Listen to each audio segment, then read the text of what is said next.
Welcome to IAS Market Talk, your trusted source for timely ag market insights, brought to you by Innovative Ag Services. Each week, we break down the latest beef market trends impacting Northeast Iowa and Southwest Wisconsin, with expert updates tailored specifically for our IAS members. This week, you'll hear directly from Dave Reber, IAS Beef Production Specialist, who brings decades of experience and deep knowledge of the cattle industry to these conversations. Dave has been providing market updates to producers for years, and now he's bringing those insights straight to you through this podcast. Tune in weekly for what you need to know straight from people you know. With that, here's Dave Reber with the latest on what's happening in the cattle markets this week. David Reber, Beef Production Specialist for Innovative Ag Services, calling with a beef market commentary for January 28th. Well, that cold weather certainly kicked in end of last week and hasn't really left us just yet.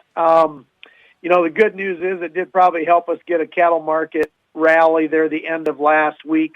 We would have traded cattle 234 to 235. I would have called that a full $2 higher than it had been the 3 weeks before that. Cattle down south even bringing 235 to 236. Kind of a tough deal right now. They're bringing some cattle from Nebraska, into some of our plants, making it a little less need for buying negotiated cattle in our neck of the woods because they got spoken for cattle coming in. So kind of feels like, that positive basis we had compared to the rest of the country for the last few years has gone away, and look for us to be even or maybe behind what the Southwest is bringing for fat cattle. Been that way kind of for the last month and a half now, and I look for that to continue. Markets this week feel like fully steady. Board had a good day today. I mean, it was off a little bit yesterday, but got a $1.20 back today. Box beef continues to inch higher. It feels like 235, give or take. There's already been some 236 bids in the South. Sound like they were even getting passed. So watch that trade, what that board does tomorrow. Watch box beef. If that board would rally again tomorrow, maybe you do see a 236 market here locally. But, either side of 235 is kind of where that thing looks at. Feeder cattle, not many traded in the last week. They canceled a bunch of sales because of the cold weather. And then some of these buyers, it's kind of hard to get excited about buying cattle, putting them in 20 below pens. So some of the demand on these feeder cattle kind of softened up a little bit too, even though the supply was lighter because of the canceled sales. Few sales with slightly softer money. Those 8-weight steers are still bringing 360. The 7-weight steers in the 380 range. Anything with a 5 or 6 is $4 to $5 a pound.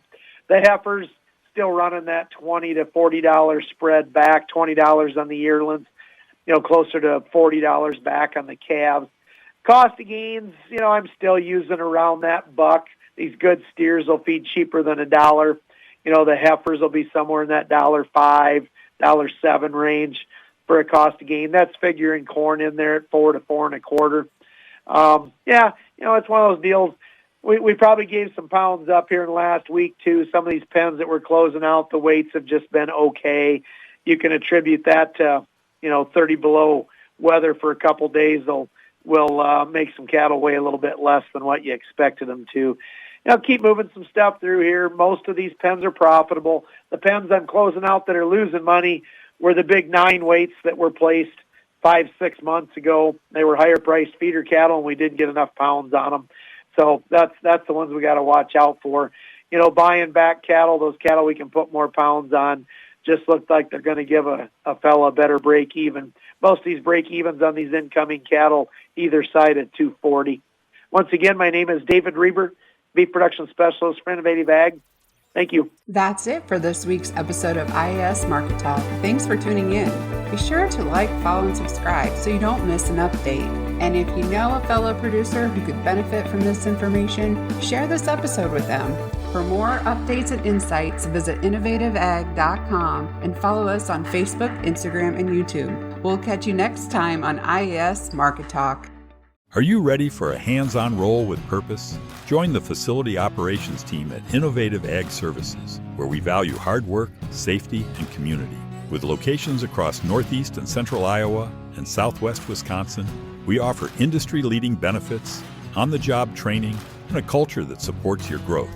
From competitive pay to a uniform allowance, we invest in our team. Grow with IAS and discover your co-opportunity. Apply today at innovativeag.com.